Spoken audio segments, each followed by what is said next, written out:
오늘 성경 말씀은 역대하 33장 1절에서 25절입니다. 위대했던 왕 히스기야가 죽고 그의 아들 므낫세가 유다의 14대 왕이 되었습니다. 12세의 나이에 왕이 된 므낫세는 무려 55년이나 되는 긴 기간 동안 왕으로 다스렸습니다.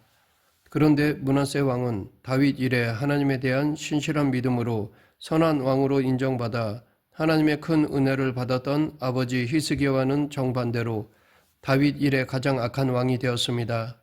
성경의 열왕기하와 역대기하에서는 므낫세가 저지른 악행을 자세히 보여주고 있습니다. 온갖 악을 저지른 그의 악행의 핵심은 바로 우상숭배였습니다. 솔로몬 때부터 들여온 이방 종교들의 영향이 끈질기게 살아남아서 이스라엘 백성들을 타락시켜 왔는데 이제는 아예 백성의 리더인 왕이 나서서 대놓고 우상숭배의 날개를 달아준 것이나 마찬가지였습니다. 권력자가 노골적으로 밀어주니까 우상숭배는 산불이 삽시간에 번져 산을 다 태워버리듯 유다 전역으로 순식간에 번져나갔습니다.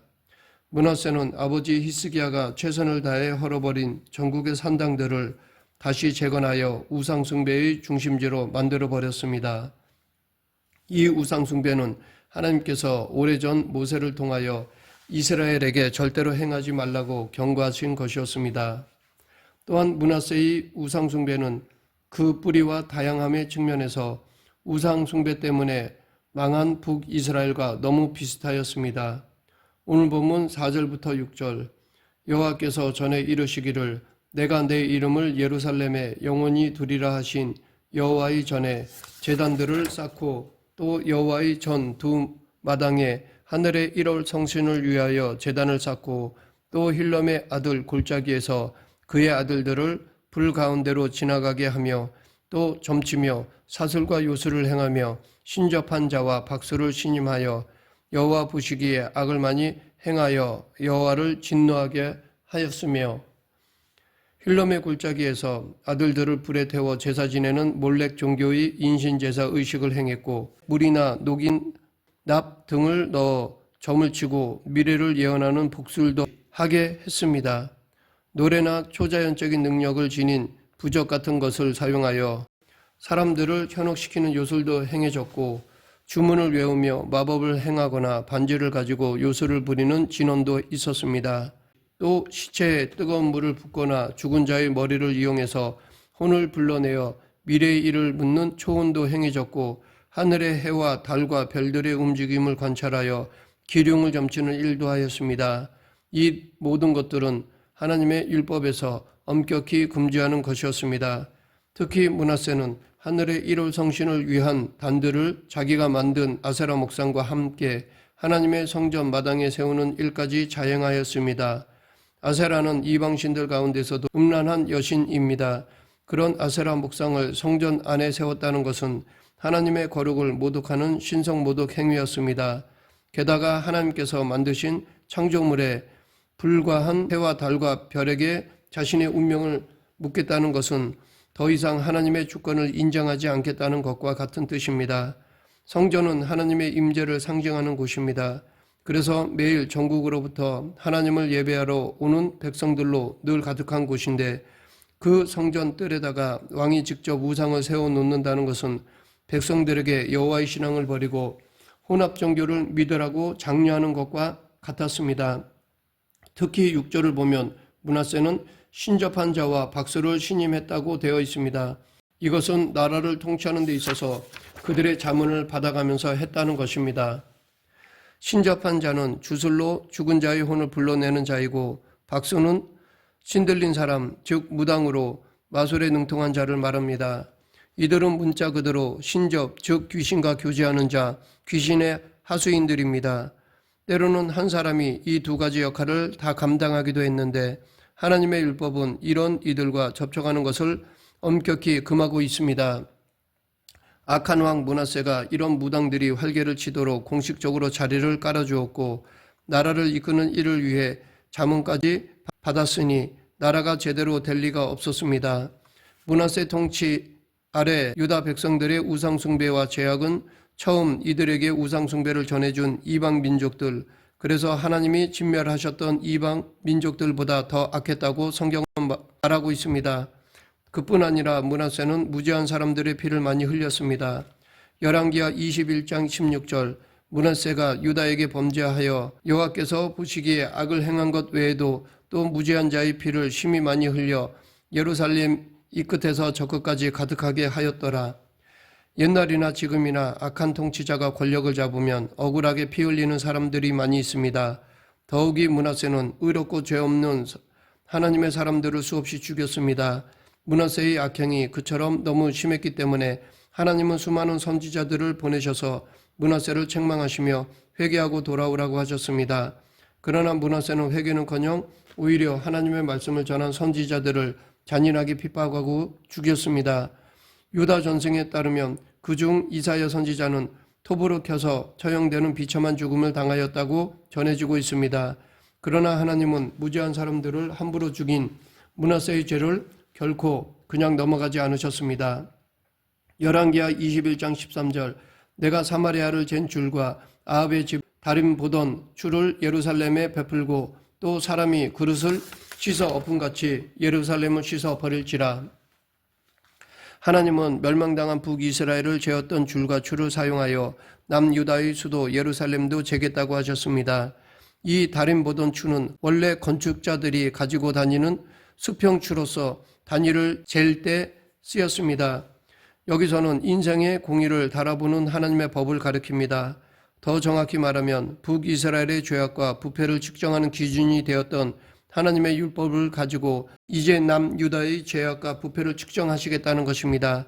이것은 북이스라엘의 멸망을 보았으면서도 하나님의 교훈을 배우지 못한 남유다에게도 심판이 코앞에 닥쳤다는 경고입니다. 모든 리더는 자신의 리더십이 항상 만왕의 왕이신 하나님에게 평가받고 있다는 사실을 기억해야 합니다.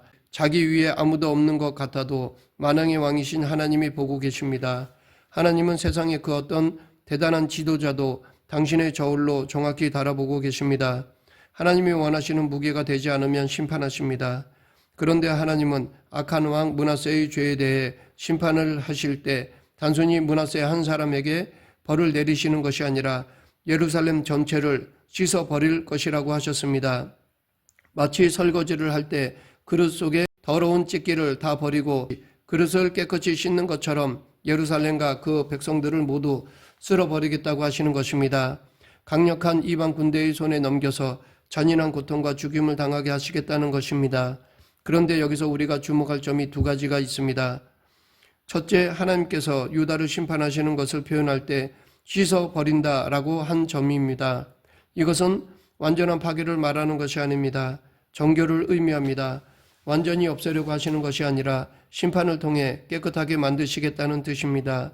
아버지는 자식이 죽을 죄를 지었다고 해도 결코 죽도록 매질하지는 않습니다. 아버지의 매는 자식을 바로잡는 매인 것처럼 유다에 대한 하나님의 심판은 유다의 죄를 씻어내고 새롭게 만들고자 하시는 어쩔 수 없는 눈물의 회초리였습니다. 둘째, 비록 므낫세가 결정적인 원인을 제공하기는 했지만 유다에 대한 심판은 갑자기 하루아침에 이루어진 것이 아니라 그들의 조상들이 모세의 인도하에 애굽을 나오던 그 오랜 옛날부터 하나님께 저지른 죄들이 쌓여온 결과라는 점입니다.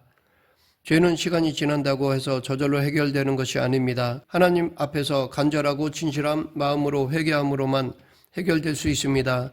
그렇지 않고 대충 덮어놓게 되면 죄는 계속 나타나게 됩니다.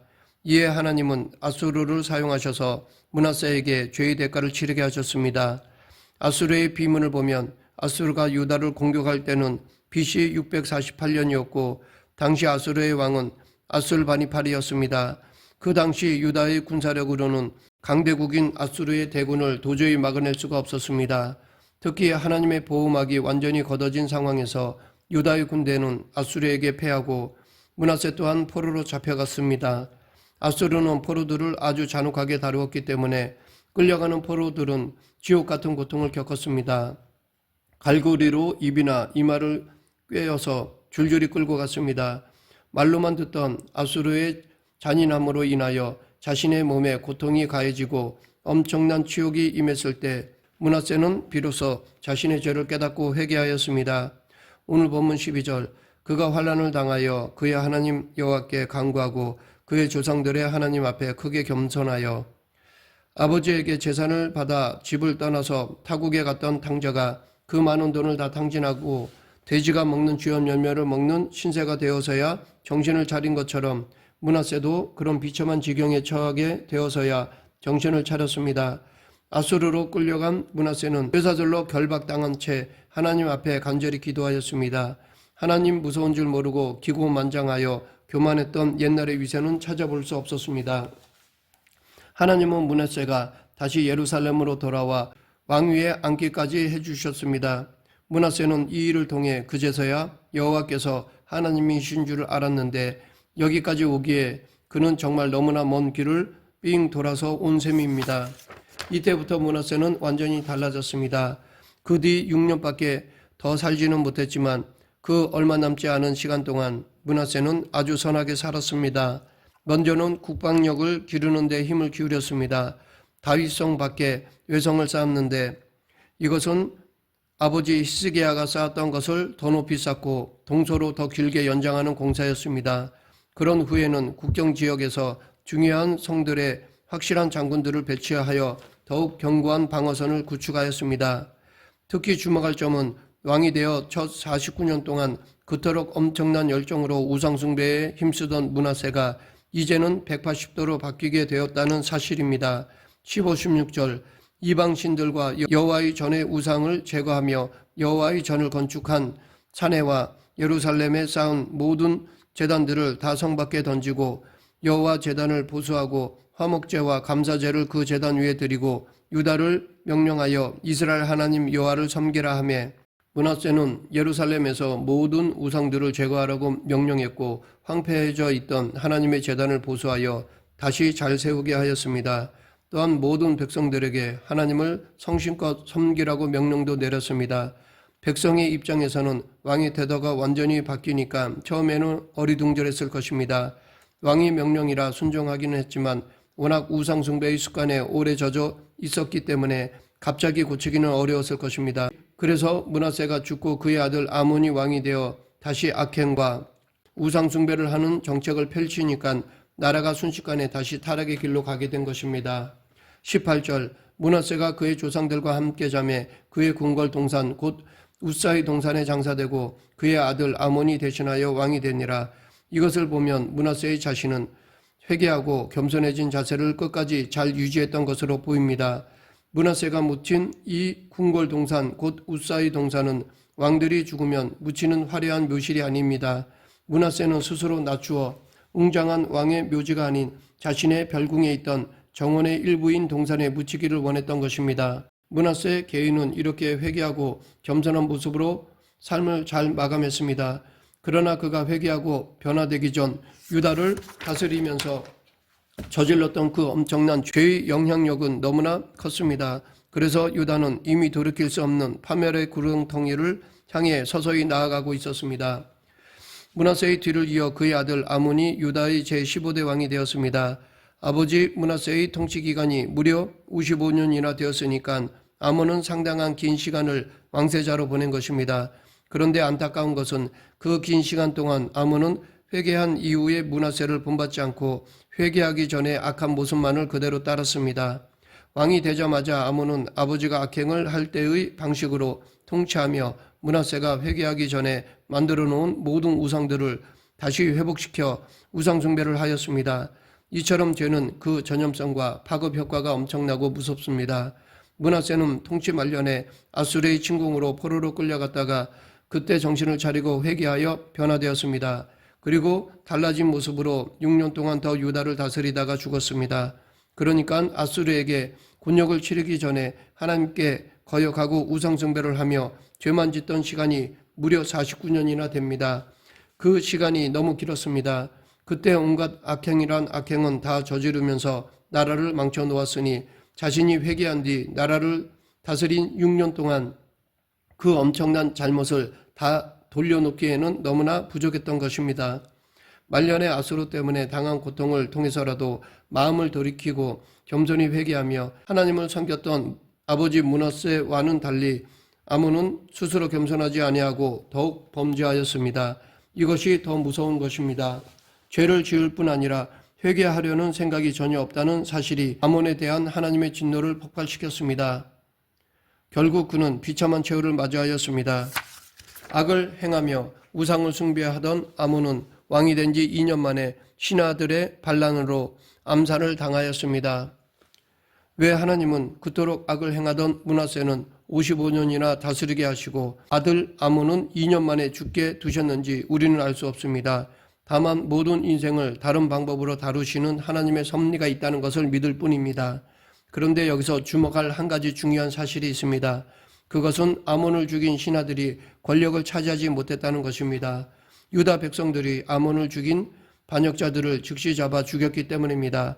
그리고 아몬의 아들 요시아를 다음 왕으로 세움으로 다시 다윗의 혈통으로 하여금 왕위를 유지하게 하였습니다. 북이스라엘은 툭하면 신하가 왕을 죽이고 왕이 되어 새로운 왕조를 시작했는데 남유다는 그렇지 않았습니다. 아몬의 신하들이 왜 아몬에게 반역하여 죽였는지 그 이유를 성경은 알려주지 않습니다. 중요한 사실은 그것이 어떤 이유였든지 상관없이 하나님께서 그 반역을 인정하지 않으셨다는 것입니다. 말씀을 맺겠습니다. 북이스라엘에서는 그토록 자주 일어났던 내부 반란이나 왕의 암살이 유다에서는 단 2번, 즉 9대 왕 아마샤와 이 아몬에게만 일어났습니다. 그러나 이 반란의 주모자들은 아몬 왕을 죽이는 데에만 성공했고 백성들의 손에 의해 바로 즉결 심판을 받아 처형당했습니다. 그리고 왕위가 계속해서 다윗의 후손에게 이어졌습니다. 이 세상의 역사가 악한 자들에 의해 움직여지는 것 같아도 결국 신실하신 하나님의 뜻이 이루어집니다. 인간의 악도 하나님께서는 선하게 바꾸어 사용하십니다. 그 과정 속에서 신실하게 약속을 지키십니다. 즉 죄는 반드시 심판을 받는다는 것입니다.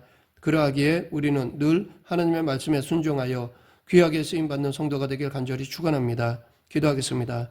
생사와 화복을 주관하시는 하나님 아버지, 하나님의 말씀을 기준으로 우리의 삶을 늘 성찰하여 잘못된 것이 있으면 바로 잡아가면서 살아가는 성도가 되게 하여 주시옵소서. 예수님 이름으로 기도드립니다. 아멘.